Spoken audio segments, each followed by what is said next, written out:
नमस्कार. स्वामी दरबार देखावा भाग 6 मध्ये तुमचं स्वागत आहे. या भागामध्ये आपण स्वामींचे बॅकग्राऊंड आणि संपूर्ण देखाव्याचे डिझाइन बघणार आहे. तर असा हा आपला स्वामींचा बॅकग्राऊंडचा स्टँड रेडी आहे. याला मागच्या पट्टीला एक क्रॅक गेल्यामुळे आम्ही इथे अजून एक पट्टी लावून घेतली. त्याला आम्ही दोन्ही साइडनी वरनं आणि खालून दोन्ही साइडनी लावून घेणार आहे. पहिलं आम्ही आधीची जी क्रॅक गेलेली पट्टीला सुतळी लावून ट्राय केलं, पण स्टँड हलत असल्यामुळे आम्हाला तिथं अजून एक पट्टी लावणं गरजेचं होतं. नाहीतर आपला बेस आणि वरचा जो जड झालेला स्टँड दोन्ही हलू शकतं. त्यामुळे आम्ही एक त्याला पट्टी लावून घेतली.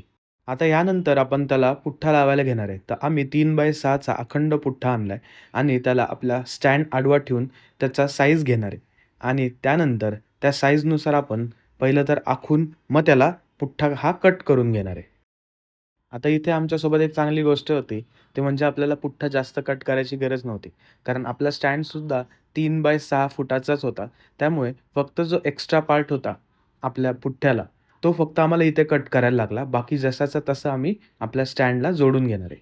त्यासाठी आपण हा कट केल्याच्या नंतर आडवा हा पुठ्ठा त्या स्टँडवर ठेवला. आता तुम्ही बघितलं असेल, इथे आपला पुठ्ठा व्यवस्थित बसत नाही. त्याचा अर्थ हा नाही आहे, की आपलं माप चुकलं किंवा आपलं कटिंग चुकलं. तर इथे वरती ज्या आडव्या पट्ट्या आल्यात, त्याच्यामुळं आपण हा पुठ्ठा सरळ लावू नाही शकत आहे.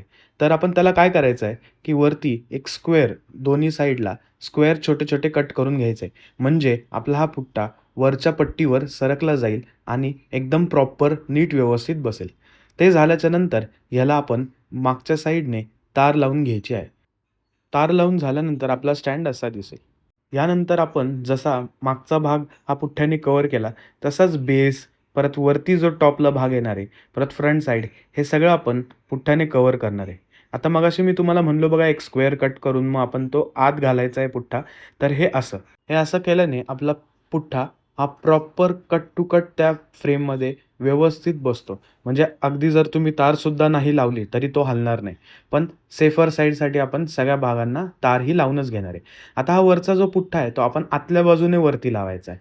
म्हणजे आपला तो स्वामींच्या डोक्याच्या वर येईल. आता स्वामींच्या बॅकग्राऊंडला लावण्यासाठी आम्ही अशी एक फोम शीट आणली.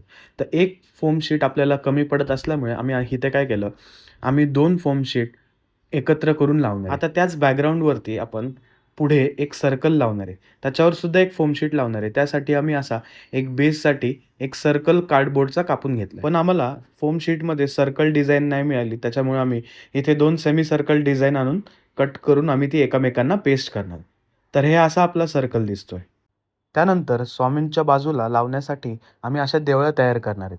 ह्या देवळ्या आपल्याला जवळपास 6 तयार करायच्या आहेत. म्हणजे स्वामींच्या उजव्या बाजूला 3 आणि डाव्या बाजूला 3. त्यासाठी आम्ही असा एक पुठ्ठा कट करून घेतला आहे आणि त्याला आपण देवळी तयार करणार आहे. तर ही देवळी तयार करण्यासाठी मी प्रॉपर मोजमाप घेऊन एक छोटीशी देवळी आखून घेतली. आता ही आखत असताना आपल्याला एक त्याच्यामध्ये छोटा कटआउट बसवायचा. तर त्याप्रमाणेच आपल्याला मेजरमेंट घेऊन ही आखायची आहे. ही देवळीसाठी मी वेगळी डिझाइन तयार करणार होतो. पण जेव्हा मी मंडईचा अख्खा देखावा व्यवस्थित पाहिला, तेव्हा त्यांनी जसं केलंय तसंच मी एक छोटी-छोटी देवळी तयार करून घेतली.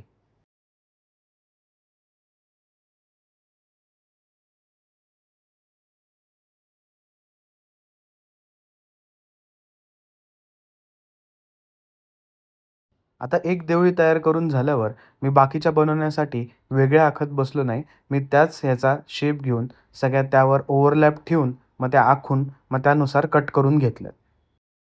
अशी आपली देवळीचा फ्रंट पार्ट तयार झाला आणि ते फोटोमध्ये दिसतंय तसं आम्ही एक छोटं प्रिंटआउट हे लावणार आहे. त्यानंतर याला 3D करण्यासाठी आम्ही छोट्या-छोट्या पट्ट्या, बॅकग्राऊंड आणि फ्रंट साइड हे सगळं कापून घेतलं आणि त्यानंतर मग बॉक्स आपला तयार करणार आहे.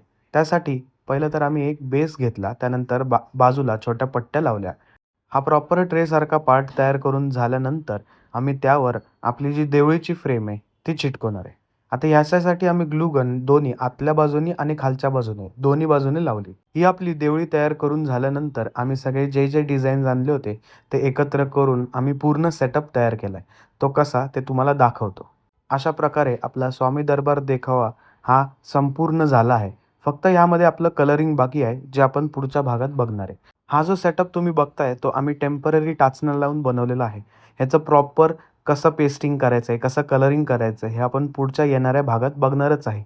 तर मग हा भाग कसा वाटला कमेंट्समध्ये नक्की सांगा आणि आवडला असेल तर लाईक, शेअर आणि सबस्क्राईब करायला विसरू नका.